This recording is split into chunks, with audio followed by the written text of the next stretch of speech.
Luke, we've got a big week ahead and an FA Cup tie against Bournemouth to come. But first of all, you're a couple of weeks into the job here at Swansea. How have you found everything so far?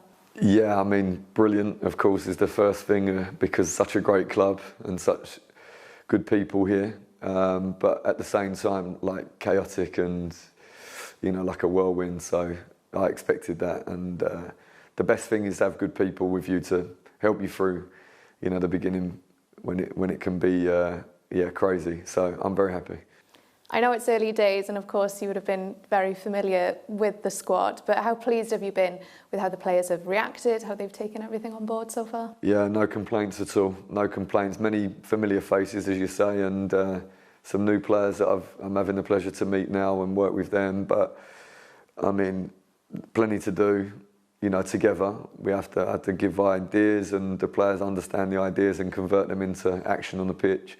But really just ask for the commitment and concentrate, listen, try to at least apply yourself and as much as you can, and I can't have any complaints with that. We just spoke with Ollie Cooper and he mentioned that he's noticed a massive shift in energy around the place, which has been a massive boost. Have you sensed that as the boss?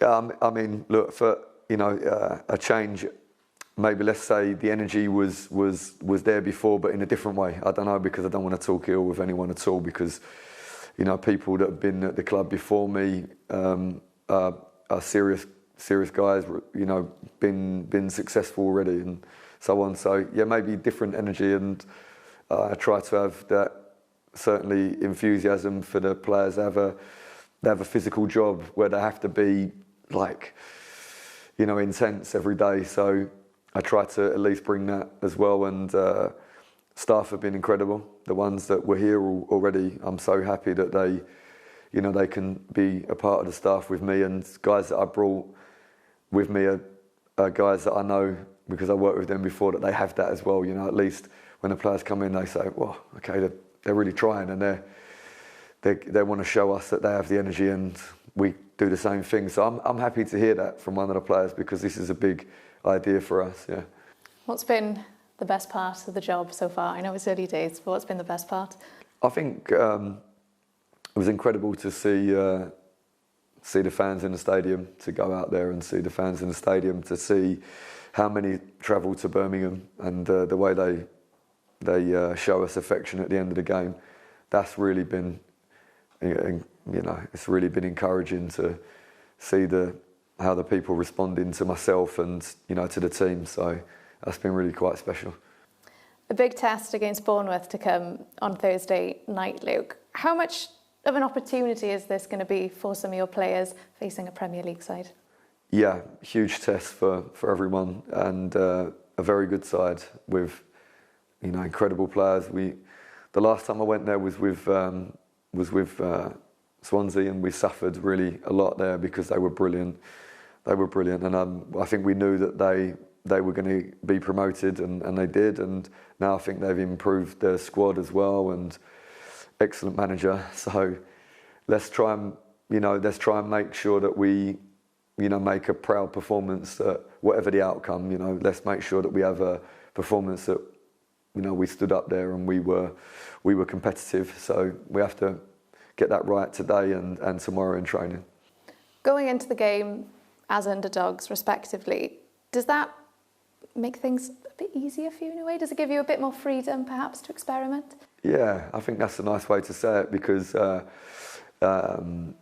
go there and not be trying to win is wrong, but there's a reason why the two teams are now in different divisions. So yes, it's going to be hugely challenging, but I think if we can see some encouraging performances, then on the day that could be enough for us to get a win.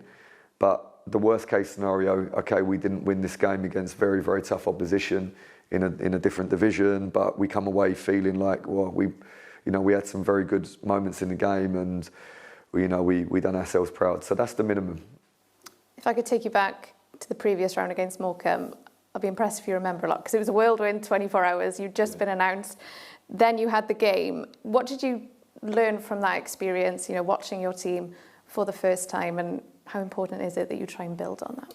Yeah, it was an interesting game, actually, because I faced the same team in a league game like 4 weeks before with Notts, so I knew the team quite well. And watching the new group of players play against the same team that I'd had experience against very closely was interesting. Like, okay, I can see that I need to try to get the players to understand how I like things differently. So I began learning a lot about what I need to try to do to shape the team how I like it. And then again, Birmingham, and then of course with a really like unbelievably tough game with against Southampton that we learned loads and loads from, and we learned some really encouraging stuff in the closing stages of the game, like really encouraging. So every game has been very different, and every game has given me something to motivate me for the following week of training. Actually, I do want to talk about that Southampton game quickly, especially that second half, because there's so much positivity from that second half performance. Has that given this squad a boost?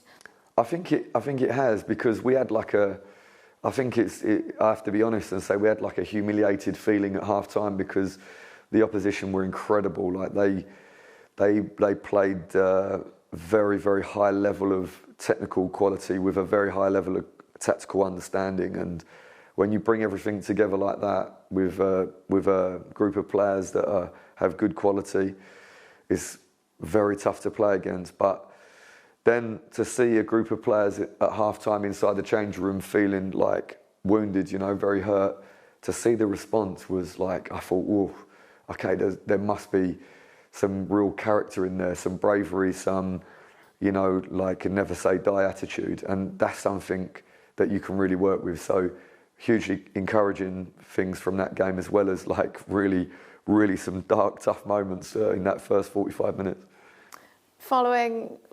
Beginning with Bournemouth on Thursday, you've then got quite a challenging run of fixtures to come.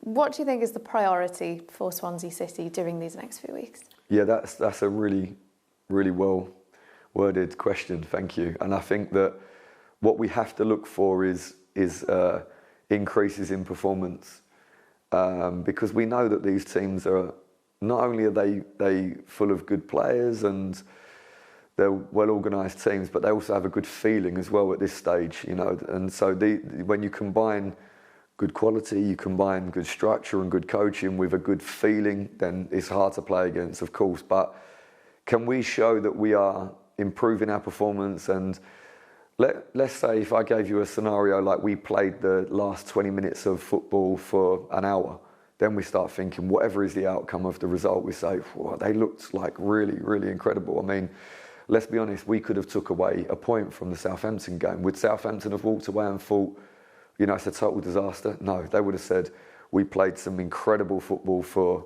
1 hour and then we let ourselves down. They would walk away like that. Let's see if we can be in a position where we start to feel very, very positive about the game, because we're playing very good football for longer periods. And I think that's what we have to take away from that. Yeah, of course, we have to take away some points as well.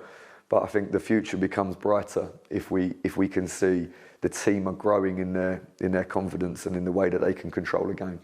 And of course, a win against Bournemouth, it's a big challenge, it's a big ask, but Luke, it's the magic of the cup. Anything's possible, isn't it? Yeah, exactly. Yeah, I mean that's the whole idea now of one team is in a different division. Like, you don't play against each other in a week in, week out, or twice a season in a campaign, but you get this magic chance to go and play against a team from the Premier League, like the greatest league in the world, let's be honest. So yeah, imagine that would be a wonderful feeling. But yeah, we know we have to be like outstanding, and we have to play at our very top, and probably a good measure of luck as well in there, of course, to come out on top against such a good side. But let's see if the cup provide the magic for us. Well, Luke, massive good luck. Really appreciate your time. Thank you. Thanks very much.